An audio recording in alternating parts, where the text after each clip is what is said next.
Hi guys, my name is Christine and I'm a dating, relationship and personal development coach. And today I'm talking about how your ex moved on so fast. So one of the reasons why your ex has moved on so fast could be that they have been out of love with you for a while.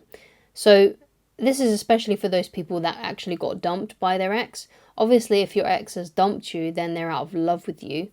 No one is going to dump someone that they're still head over heels in love with. So even though they may still care about you, they're probably not very attracted to you anymore, and they're definitely not in love with you anymore in that sort of like romantic way of wanting to be really close to you. That's why, because the truth of the matter is if you really love someone, if you love them in that romantic way and everything's fine, you're not going to be breaking up with them. You're not going to be dumping them, okay? So they've probably been out of love with you for a while, especially if you were the one that got dumped, okay? So that might be one of the reasons why they've been able to move on so fast, because they have their feelings checked out a long time ago. So another reason could be that they've monkey branched and they're in love with someone new. So on top of basically they could have been out of love with you for a while, perhaps they even started developing feelings for someone new while they were still with you, and that's why they were able to move on so fast with someone new, and monkey branch in that way, okay? So another reason might be that they got right into a rebound. So that's another reason why it may seem like they've moved on so fast, because they were with you. There was perhaps like a few days or a few weeks where they were single, and then slap bang, they're right again in the middle of a new relationship. They're in a entire new relationship. And, sometimes that can seem like your ex has moved on really fast because they're in a new relationship. They seem to look happy. At least that's what it looks like on social media, or the stories that you hear from your mutual friends, if perhaps you don't have your ex on social media anymore and you can't access their posts. Okay? So what I want to say here, though, is it's unlikely that they have truly moved on. And what I mean by that is that they've had no time to heal. Okay, if they've moved on and it seems like they moved on really fast, they still haven't had time to heal. They probably still think about you a lot, because if they only broke up with you like a few weeks ago, or maybe even a month, they won't forget about you that fast, right? They're probably still thinking about you quite a lot. Obviously, it depends on the way that they're thinking about you. They might not be thinking about you in a very positive way, but they haven't moved on emotionally from the relationship, because there's still a lot of things that perhaps they need to heal from, and they haven't worked those things out. And the thing is that they may not ever work those things out if they're just going from one relationship straight into another, and it seems like they just move on really quickly from relationships, because what they're doing is they're bringing that old baggage from one relationship straight into another. So basically they could already be treating their new partner in the exact same way they treated you, because old habits die hard. So an example that I know of this from family members and stuff, I have a family member who broke up with a boyfriend, and they were telling me that, oh yeah, when we were in this relationship, the way that we would punish each other was we would cheat on each other, right?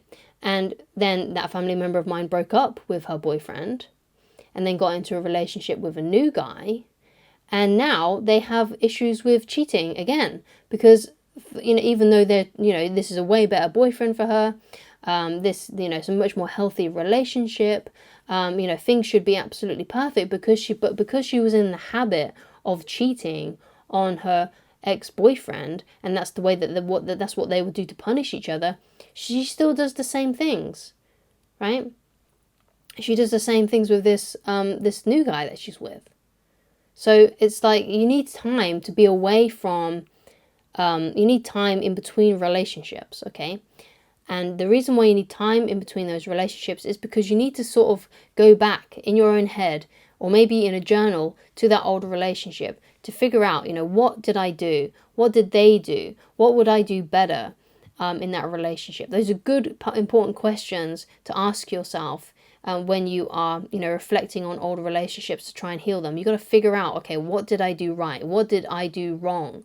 How can I change that in the future? What will I do when I'm presented with the same situation? Right? That's a good way to heal from other traumas that you've had in your life. That's one of the things that I've had to use on myself, because I had a very turbulent childhood, right? That wasn't great, okay? And, one of the things that I had to do was I had to go back in my own mind and journaling about, okay, so if I was an adult, how would I act in that situation now? What would I do differently? How would I rescue myself? And sometimes what I would imagine was like a bulldozer going into that house or something like that, or the adult me, barging into that house and grabbing me and taking me away. Those are things that I would do in my own mind to heal from those situations, and that was really effective for me, right? So when you've gone through a breakup, it's a good idea to sort of imagine those sort of situations and figure out, what would I do differently? How would I stop that situation? How would I change myself? What were the things that I could, what are the things that I could do differently? Right? And figure out what those things are. And that's how you heal from those sort of things, right? And that's how you can get over it. You have time to ruminate, giving yourself time to ruminate over that, right? Which is why I say you need, the minimum amount of time is 6 months to get over a relationship. If it's a longer relationship, one where you perhaps were married or you were together for a numerous amount of years or a year, then I feel like you need a year or a year and a half to get over that relationship, where you can have time to just sit and ruminate and think about what you could have done better. I have a bunch of 10 books that I believe will help anyone with their relationships, with their dating, learning how to communicate, to understand the opposite sex. That's both sexes. So, if you're a man watching this will help you. These books will help you understand females, and if you're a woman watching this, it will help you understand males. Okay, so those books are in the description of this video. You'll be able to find them. There's 5 books on dating and relationships, and there's also 5 books on personal development and personal success. And if I could download all of the information from those books into your brain right now, I would, because I feel like it would change your life. I feel like it would solve 95% of your relationship problems, your dating problems, and your own personal success in life. Okay, so please go and check those out if you haven't done so already. You don't have to buy anything through that link. You could just go there, write down the titles, and then go and get them yourself from a different, cheaper source. You could totally do that, but they're there if you want to buy them. Okay, so they've had no time to heal. That's why that's why these relationships that they're in straight after an old relationship may not be successful. Okay, and even if they do stay together for a long time, it probably won't be a very healthy relationship.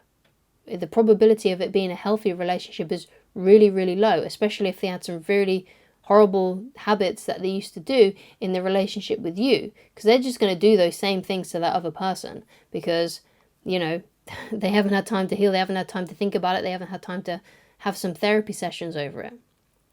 Okay, so people that move on fast drag old baggage from the old relationship straight into the new one. So essentially, they haven't learned anything. They haven't learned from the old relationship, right? They haven't healed from it, okay? So what you want to do is you want to do the opposite, because sometimes when people see that their exes have moved on really fast, they then feel like, oh God, they've moved on really quick. I need to now move on really quick, right? And it's like a race. They're trying to race their ex up the altar with their new partner, right? Or something, something like that. But you want to do the opposite. Take some time to heal. Take some time to think about it. Take some time to ruminate and, figure out what you did right and what you did wrong, and those things that you will never want to do again. Because even if you were the one that got dumped, and let's say you were mostly in the right here and it was all your ex's fault, which is totally, that's totally something that could have happened to you. You got to realize and think, okay, there must have been something. There must have been some things that I could have done better. There must have been some things I could have done better.